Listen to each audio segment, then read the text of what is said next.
1468년 10월 27일 한양 저자거리. 한 청년이 형장으로 끌려갔습니다. 나이 26세.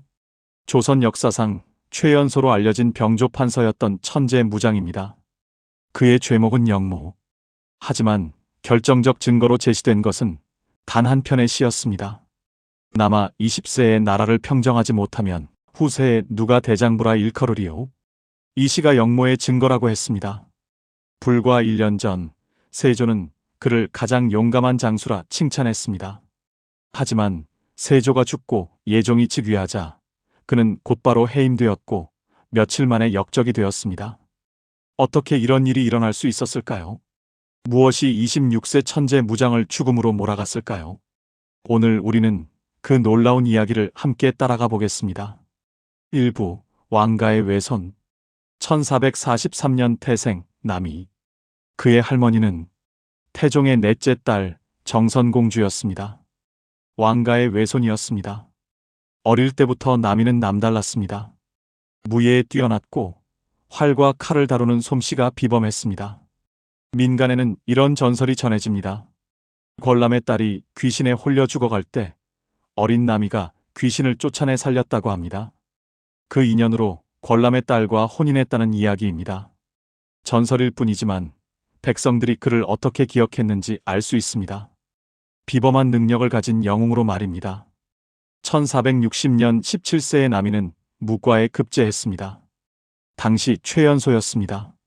세조는 이 젊은 무사를 주목했습니다. 왕가의 외손이기도 했지만 무엇보다 그의 능력이 뛰어났습니다. 남이는 빠르게 승진했습니다. 하지만 진짜 기회는 1467년에 왔습니다. 함경도에서 대란이 일어났습니다. 이시에의 난입니다. 2부 이시에의 난. 1467년 5월 함경도 길주 토호 이시에가 반란을 일으켰습니다. 세조의 중앙집권 정책에 반발한 것입니다. 함경도는 이성계의 고향이자 조선 왕실의 발상지였습니다. 원래 이 지역 출신들이 지방관이 되어 다스렸습니다. 하지만 세조는 중앙에서 관리를 직접 파견하기 시작했습니다.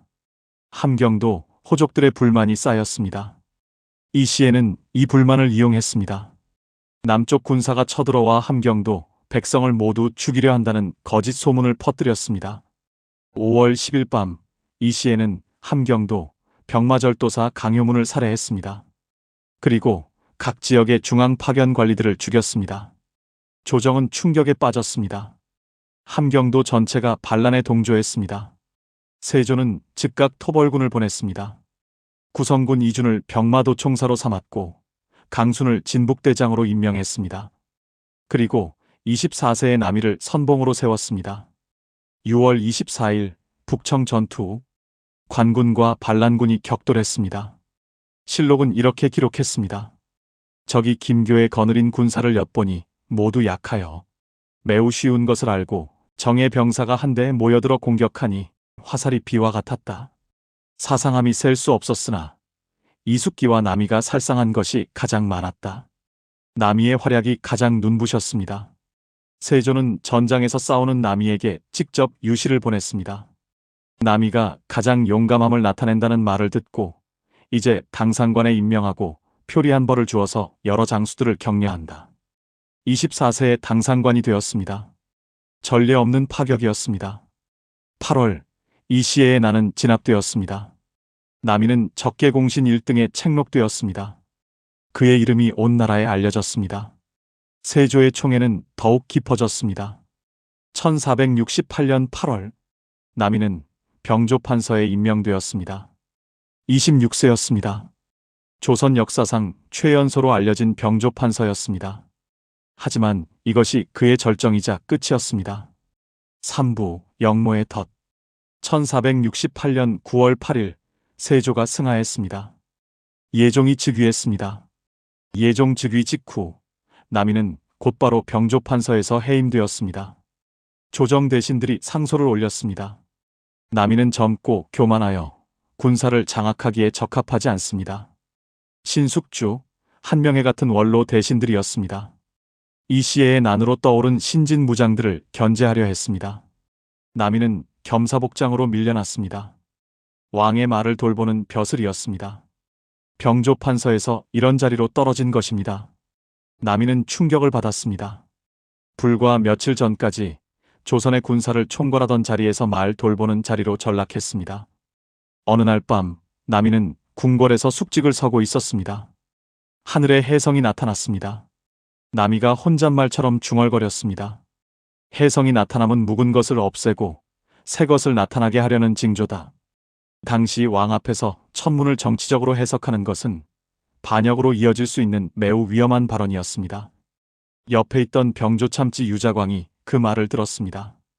유자광 역시 세조의 총애를 받았지만 지금은 소외된 인물이었습니다. 남이는 유자광에게 자신의 억울함을 토로했습니다. 하지만 유자광은 다음 날 바로 대궐로 달려갔습니다. 그리고 예종에게 고변했습니다. 남이가 역모를 꾀하고 있습니다. 증거로 남이가 젊은 시절 지은 시를 제시했습니다. 백두산 돌로 칼을 갈아 다 없애고 두만강 물로 말을 먹여 없애리라. 남아 20세에 나라를 평정하지 못하면 후세에 누가 대장부라 일컬으리요. 유자광은 이 시를 역모로 해석해 고변했습니다. 나라를 평정한다는 것은 역모의 뜻입니다. 예종은 흔들렸습니다. 즉위한 지 얼마 되지 않은 예종에게 신진무장들은 위협이었습니다. 남이는 즉각 체포되었습니다. 국문이 시작되었습니다. 하지만 남이는 역모를 인정하지 않았습니다. 그 시는 젊은 시절 북방에서 적을 무찌르겠다는 뜻으로 지은 것입니다. 역모와 무슨 관계가 있습니까? 하지만 이미 결론은 정해져 있었습니다. 1468년 10월 27일 남이는 거열형에 처해졌습니다. 사지가 찢기는 형벌이었습니다. 26세였습니다. 실록은 그의 마지막을 이렇게 기록했습니다. 내가 26에 죽으니 억울하다. 함께 처형된 강순도 억울함을 호소했습니다. 하지만 아무도 들어주지 않았습니다.